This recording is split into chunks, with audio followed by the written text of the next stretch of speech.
കുടുംബക്കാവുകളിലും കുടുംബക്ഷേത്രങ്ങളിലുമൊക്കെ നടത്താവുന്ന ലളിതമായ, ലഘുവായ, എന്നാൽ ഏറ്റവും ശക്തമായ, ഏറ്റവും ഫലപ്രാപ്തി നൽകുന്ന ഒരു യജ്ഞം ഏകദിന ദേവീ മാഹാത്മ്യ യജ്ഞമാണ്.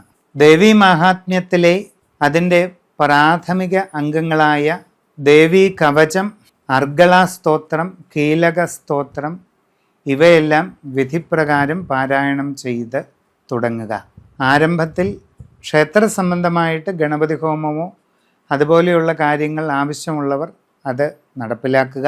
അതോടൊപ്പം അർഗളം, കീലകം, കവചം ഈ സ്തോത്രങ്ങൾ പാരായണം ചെയ്തുകൊണ്ട് തുടങ്ങിക്കഴിഞ്ഞാൽ ദേവീ മാഹാത്മ്യത്തിലെ പ്രഥമചരിതം, മധ്യമചരിതം, ഉത്തമചരിതം ഈ 13 അധ്യായങ്ങളിലും കൂടെ കടന്നു പോകുന്ന ദേവീ മാഹാത്മ്യ പാരായണം ഒരു ദിവസം കൊണ്ട് പൂർത്തിയാക്കാവുന്നതേ ഉള്ളൂ.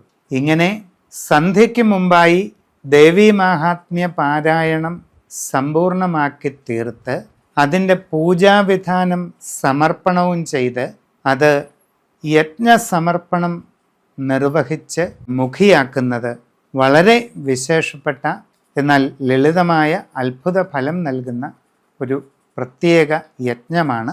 നമസ്കാരം.